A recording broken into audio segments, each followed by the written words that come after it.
everyone, welcome to Quarter Mile Farm. Today is August 14th and I've missed a few days of the Every Bit Counts challenge for several reasons. I did a harvest on last Wednesday, and then Thursday and Friday I was so busy and just so plumb tired by the end of the day that I couldn't get out. I probably could have.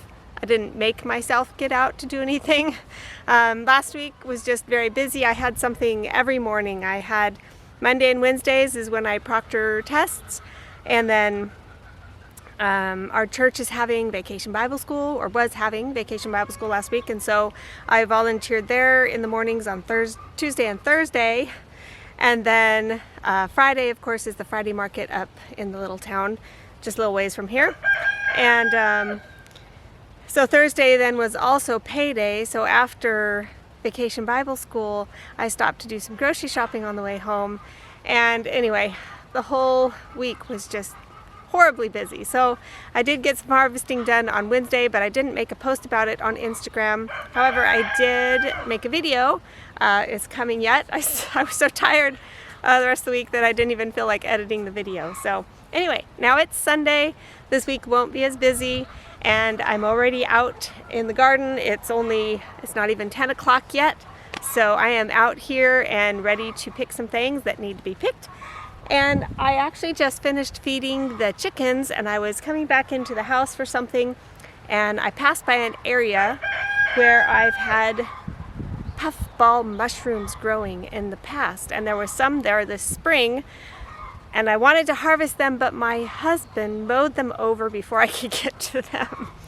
But I was just walking by here and I see some more. I see 1, 2, 3, 4, 5 of them. So I'm gonna go ahead and grab these before my husband decides to mow in this area again. So that'll be part of my Every Bit Counts challenge, and also foraging. These are growing wild here. I didn't plant them. I did help spread some spores from some of the mushrooms from last year, so you know, I kind of did help it along, I guess. So yeah, I'm gonna go ahead and get to harvesting these, and then we'll go see what else there is to pick today. So here is one right here, and it's not very big. It's not as big as some that I saw earlier, but I'm gonna go ahead and harvest it, because if I let it get any bigger, it's just gonna go bye-bye. Now, puffball mushrooms, I've heard, are one of the safer mushrooms to know what it is, because there's no evil twins to it. Especially the larger they get. There's no evil twin for the puffball, and they are edible. You can slice them and fry them up like a steak or something. You can cut them up and put them into soups or whatever. So we're gonna give that a try, and I've never eaten them before. I just found out last fall, I think it was, that they were edible. So I'm excited to give these a try. I even see now another one coming up here. We're gonna let this one grow a little bit more though. It's not very big. And this one here is another one. So I think we'll go ahead and pick that one. And if we don't get around to eating all of these, I'm gonna slice them or dice them and then dehydrate them for use later. And then this right here is one left over. So the spores in here, I'm gonna go ahead and crush it up. If you can see a powder coming off from there at all. Those are all the spores. So I'm just gonna spread those around. Maybe somewhere besides this major walkway though. There we go.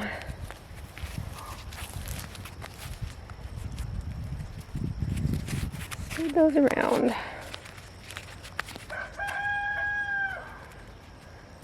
I see here there's another one hiding right here that I didn't see. I had seen this one, but not that one. So I'm gonna let that one grow a little bit more.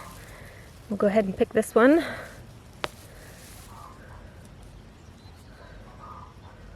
This is one of the fifth one, one of the 5 I had originally seen, but it's not that big yet, so I'm gonna let that grow a little bit more, but I'm gonna go ahead and pick this one right here.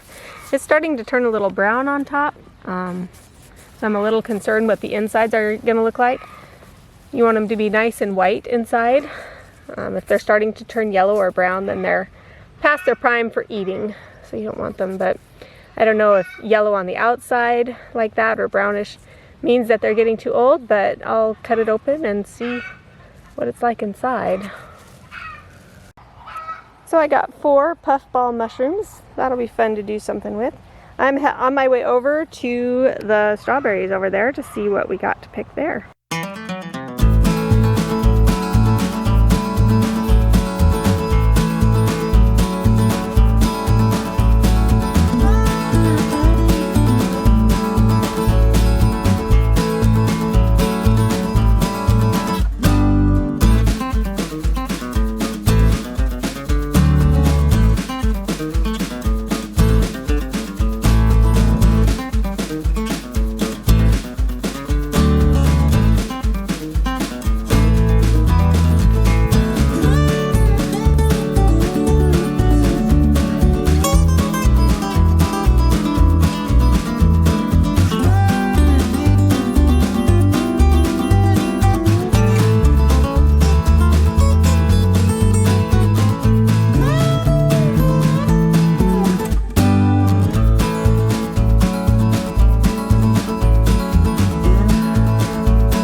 There's more strawberries out here than I thought there were.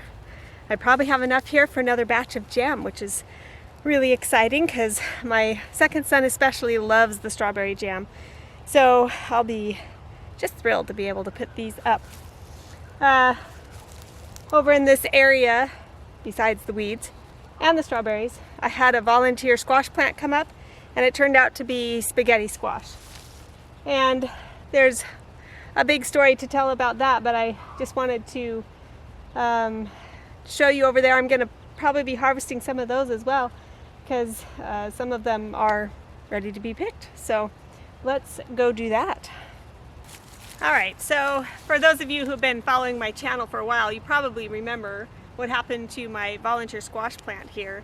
It was beautiful. It was like up to here, just mounding beautifully. It had vines, tendrils all the way out, you know, for several feet on each side. Just beautiful. And then the next day, towards the late afternoon, I came out to look at it, and it was just wilting. And I didn't know what was wrong. I thought it might be the squash borer beetle, but I haven't really seen any of those around here. I thought it could be the squash bugs, which I did find some of those, but I don't think it was that. Sorry, I'm just weeding while I'm talking. I came to the conclusion that it was the heat. It wasn't that hot of a day, but it was a warmer day, like we'd gotten up to the 90s. And so I thought that was it. I got this row cover back here and I laid it over the top, and it seemed to revive.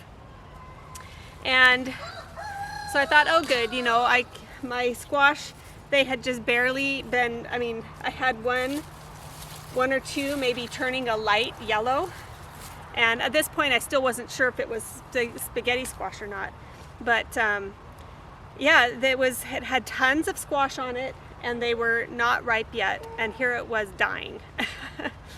And so I covered it with the row cover, seemed to revive it, and then all of the ones, the vine in the center started to die even more, and the squash that was near the center here began to turn yellow. So, you know, the vines were dying. That's a signal for these to say, hey, I need to ripen. So they started ripening up, and it just kind of kept growing though. In the center here, it's all dead, But I'll take you around and I'm going to show you some of the outer vines and let you see what's happening there. Okay, so in relation, here is where the squash came up as a volunteer plant.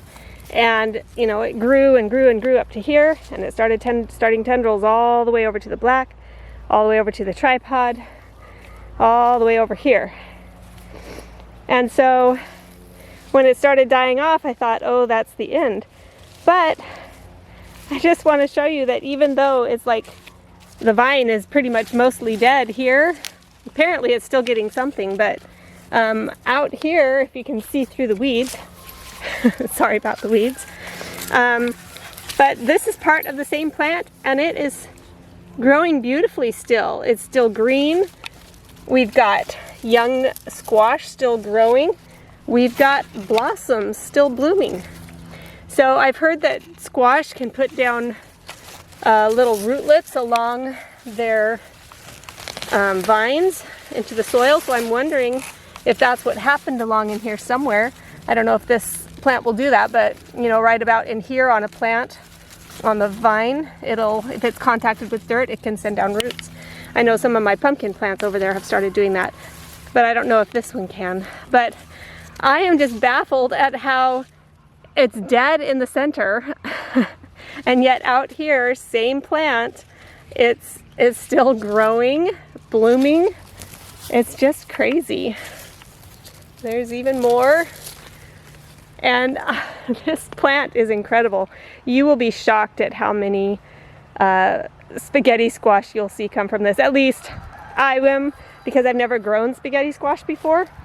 So I don't know like how prolific they can actually be if they are. So anyway, I'm gonna get to harvesting and see how many we get.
Well, I have a small pile here, and I picked these because their stems were drying up, and they're obviously not going to get any more nutrients. So I went ahead and picked these.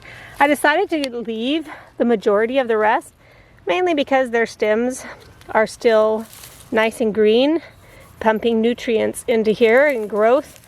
I see here another dried stem one that I can pick. But yeah, a majority of these still have the nice green stems. So I'm just going to leave those to grow some more. And then we'll have a bigger harvest later. But I'll just take you around here and show you some of them. You know, you just go digging around in these weeds. There's a nice big one right there. There's one.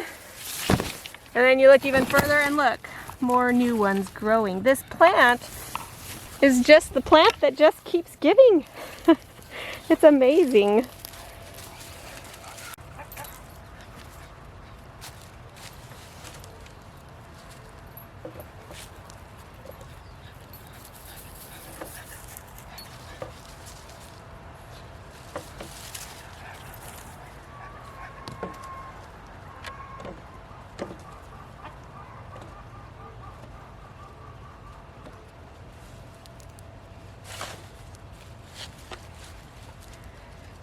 Not a bad haul of squash. Some of them are on the smaller side. Little individual serving size, I guess. And there was one that was a little bit on the wilty side. I think this one. A little bit wilty. We'll feed that one to the chickens. They love them. So anyway, we'll go put these up. I might see if there's anybody else local who would like some. So we got cucumbers to pick, probably green beans to pick, and I want to take a look at the corn because we had a storm blow through. That was another thing on Thursday. We had a storm blow through here that I'll tell you about. Just crazy. So anyway, let's go get going on those things now. All right, so I am here to weigh now the produce that I got from the garden today. And I already picked cucumbers. I didn't show video of me doing that because if you really want to see me picking cucumbers, you can go back and watch, I don't know, the past 2 or 3 videos where I'm picking cucumbers. But I got a huge basket full, and I was able to actually pick some from my other cucumber garden, my other cucumber patch. And it has these kind of cucumbers. I think they're called mini munchers or something like that. And they're supposed to be a kind that's good for munching on and also for pickling. But they've got kind of some funny prickles on them. Not your usual prickly. So here's a normal. There's a normal one. There's a muncher one. I don't know. We'll see how these turn out for pickles.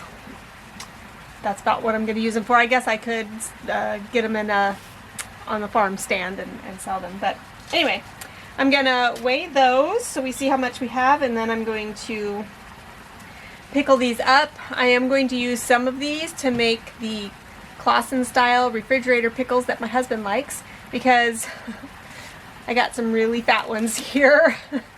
I was looking at my calendar of when I last picked these, and I last picked them on Wednesday, and so it's been a few days, and I missed quite a few of them. So I'm going to be making some of those, and then I'm also going to be making some of my favorite fermented pickles, both recipes of which will be online. One of them, my pickle recipe, is online already. The other one is part of the video that I made last Wednesday that is still needing to be edited, but that video will come up first, so by the time this one comes out, you should be able to see that recipe as well. Oops. Oh, I have it on. Okay. Have to tear that out. Wow, just these 2 cucumbers alone are 15 ounces, almost a pound, just from those 2 cucumbers. Crazy. Lot of cucumbers. Look at these. These are huge. These are the type that I'm going to make into the refrigerator style pickles.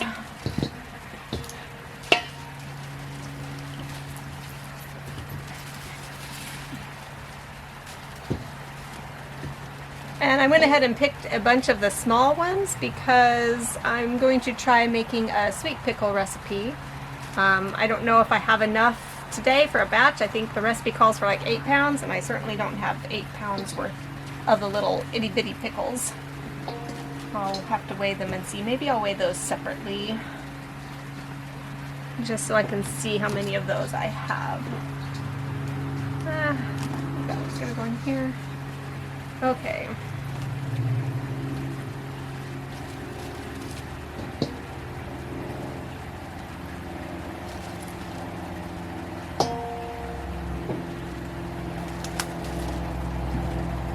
Whew, we're at almost 9 pounds, and I still have some in the basket. Now this one, I think I'm just going to feed to the chickens. This one is definitely overgrown. The seeds in there are going to be too mature to eat. I have heard of like peeling them and then cutting out the seeds, excuse me, and then cutting up the inside parts to use for like a pickle relish, but I'm not sure if I'm ready for that yet. I think we'll just give the chickens a treat.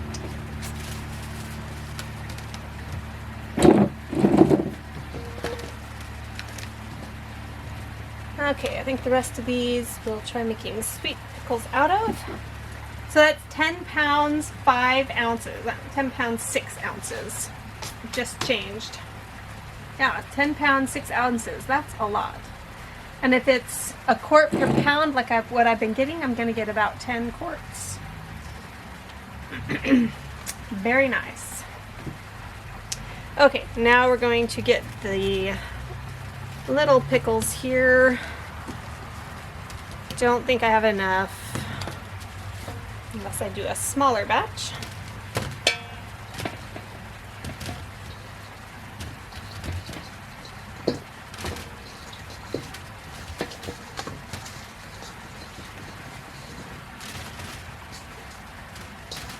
Okay.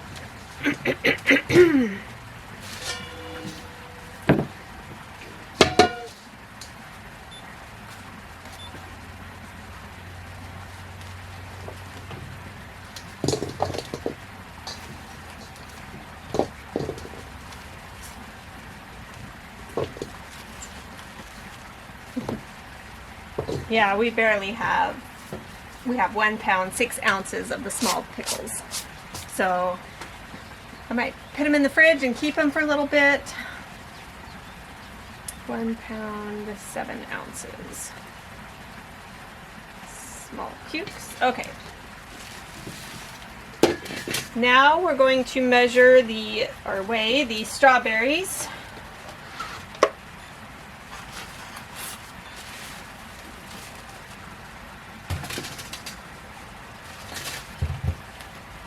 Of which we got a nice handful, a couple handfuls, if you have big hands.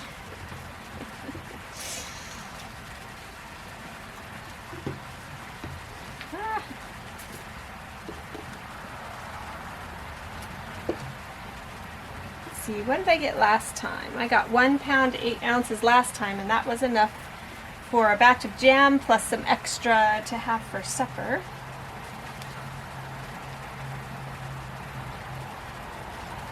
We're at there.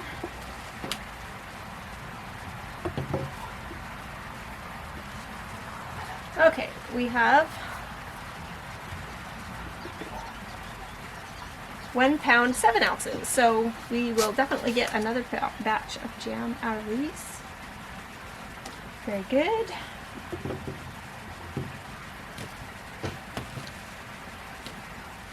Kind of nice making smaller batches of jam. It doesn't feel so overwhelming, like go to a strawberry field and get 30 pounds of strawberries and then you have to come home and you have to process all of them.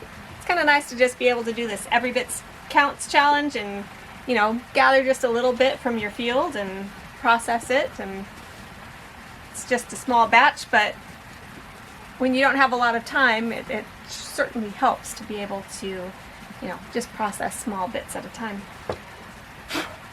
Okay, now for the puffball mushrooms. Remember I gathered 4 of them.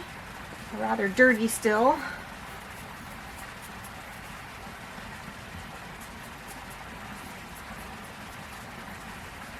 Whew. So I got 7 ounces of puffball mushrooms, and that's 4 count. Okay.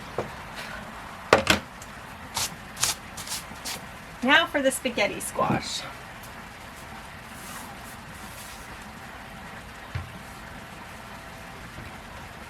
That one I think I'm going to give to the chickens because it's kind of wilty. So we're not going to count that one.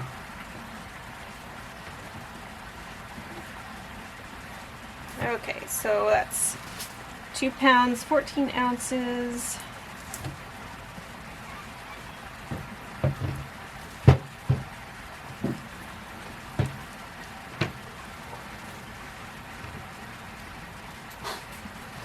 Three pounds, 14 ounces.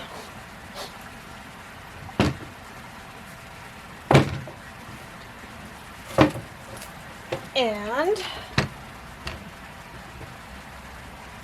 4 pounds, 2 ounces. 2, 3, 4, 6, 7, 8, 9, 10. 10 count, even if some of them are small. So we have 10 pounds, 14 ounces of spaghetti squash. So I'm trying to keep track of all the pounds of produce that our farm produces. I always hear about these, these farms, they can always say, oh, we produce 760 pounds of produce. And I always wonder, how much is that exactly? Are you weighing watermelons? Are you weighing, 760 pounds, the 760 pounds no matter what kind of produce it is. But is it watermelons? Is it tomatoes? How many tomatoes is that? So I'm just kind of trying that just to kind of see, how much do we produce on our farm at this point. And then maybe down the road a few years we can, keep track again and then kind of compare how much we've grown over the years. I just think it's kind of a neat idea to keep track of. It's not very important, really, just, something to do. So, anyway, I know I promised you a story about a storm, but today has been busy trying to get little projects done here and there around the farm. So I think I will save that story for you for tomorrow. And we have some things to show you around the farm, and I have some projects that I need to work on. So we're going to save that for tomorrow, and we will see you then. Bye.